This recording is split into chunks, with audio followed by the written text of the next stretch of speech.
Foi há 49 anos que o movimento das Forças Armadas derrubou o governo de Marcelo Caetano a 25 de abril de 1974. A Revolução dos Escravos pôs assim fim a 48 anos de regime ditatorial, com a promessa de acabar com a guerra colonial, realizar eleições livres e instaurar um regime democrático. A Revolução de 25 de abril de 1974 ficará para sempre na memória dos portugueses como o início da vida democrática em Portugal. A ação foi liderada por um movimento militar, o Movimento das Forças Armadas, ou MFA, composto maioritariamente por capitães que tinham participado na Guerra Colonial. Um movimento que havia surgido um ano antes, em 1973, primeiramente chamado Movimento dos Capitães, foi motivado principalmente por problemas de carreira e com o descontentamento crescente nas Forças Armadas pela manutenção da guerra.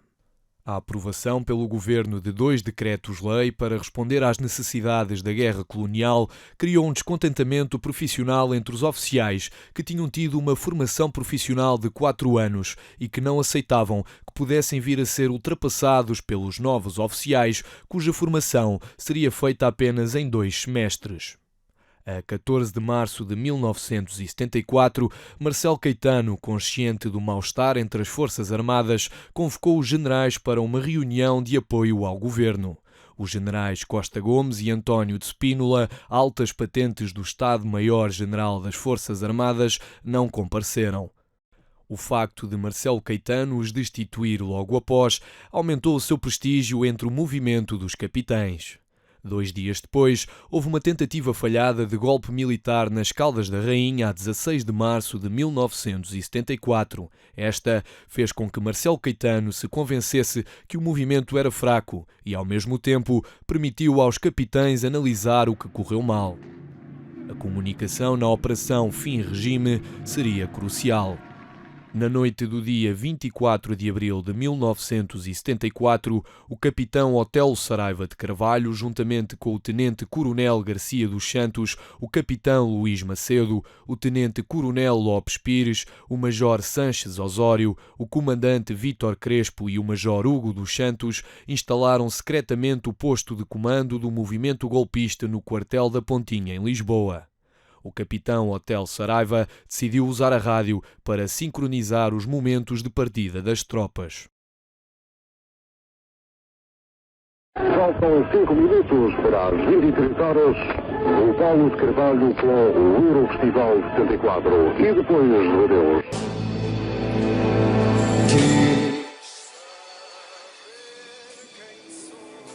Às 22 horas e 55 minutos é transmitida a canção E Depois do Adeus de Paulo de Carvalho pelos emissores associados de Lisboa.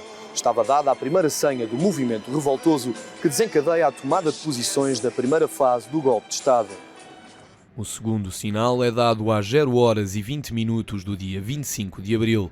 A voz de leite de Vasconcelos lança a segunda senha antes de emitir a canção Grândola Vila Morena de Zeca Afonso no programa Limite da Rádio Renascença. O movimento das Forças Armadas era agora irreversível. O golpe militar teve a colaboração de vários regimentos militares.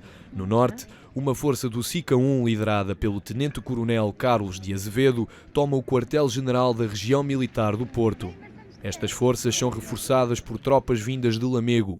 Forças do BC-9 de Viana do Castelo tomam o aeroporto de Pedras Rubras. As forças do Centro de Tropas de Operações Especiais tomam a RTP e a Rádio Clube Português.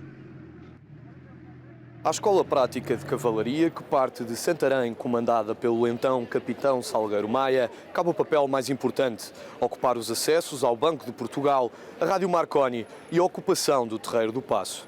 Às 3 horas e 30 minutos, a coluna sai em direção a Lisboa. Também associados ao movimento revoltoso estavam o Batalhão de Caçadores 5, comandados pelo Major Fontão, com o objetivo de ocupar o quartel-general de Lisboa e cercar o Rádio Clube Português.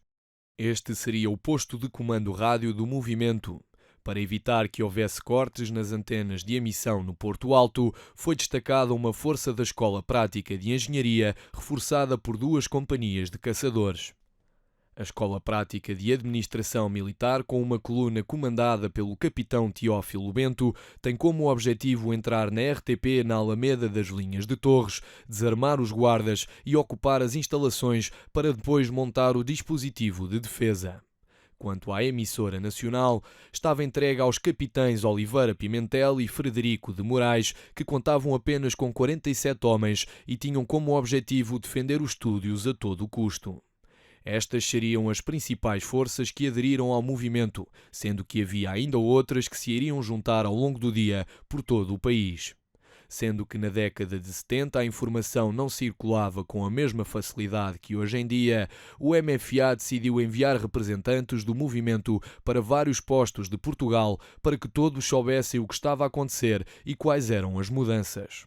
Ao todo, seriam milhares de militares nas ruas. Ao longo da noite, os objetivos das várias colunas foram sendo cumpridos e às 4h26 era dada a ordem para ser transmitido o primeiro comunicado. Em todo o país, os militares ouviram pela voz de Joaquim Furtado o primeiro de vários comunicados que haviam sido redigidos pelo Major Vítor Alves. Aqui, posto de comando do Movimento das Forças Armadas. As Forças Armadas Portuguesas apelam para todos os habitantes da cidade de Lisboa no sentido de recolherem as suas casas, nas quais se devem conservar com a máxima calma. Esperamos sinceramente que a gravidade da hora que vivemos não seja tristemente assinalada por qualquer acidente pessoal, para o que apelamos para o bom senso dos comandos das forças militarizadas, no sentido de serem evitados quaisquer confrontos com as Forças Armadas.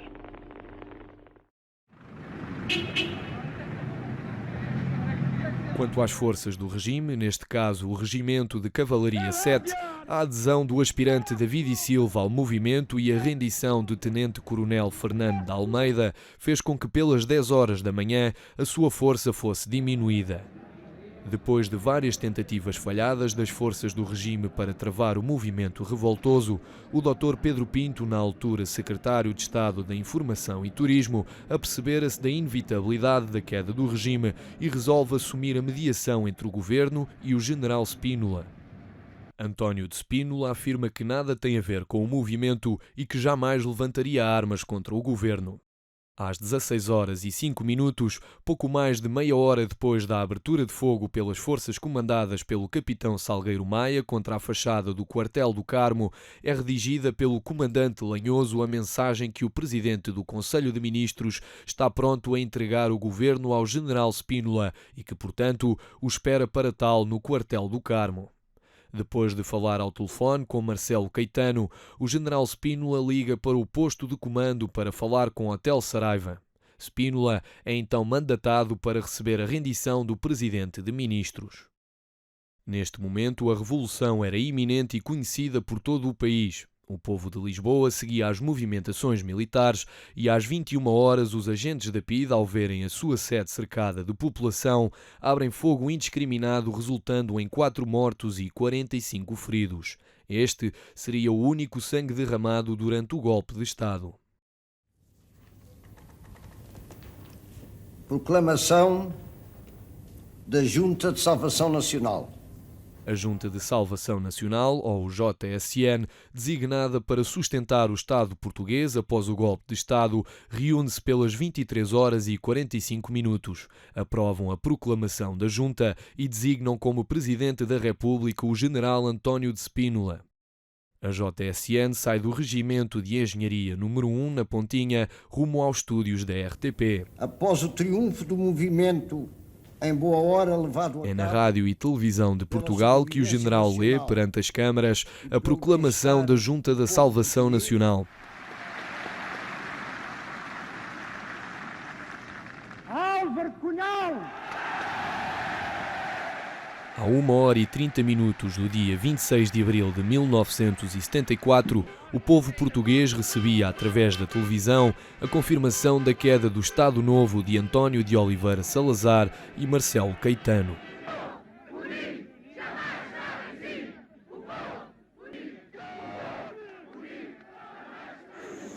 No dia 25 de abril de 1975, Os portugueses votaram em liberdade pela primeira vez há décadas, graças ao golpe de Estado levado a cabo pelo grupo de jovens capitães que derrubou a ditadura, dando um novo sentido à frase do hino nacional: pela pátria lutar, contra os canhões marchar, marchar.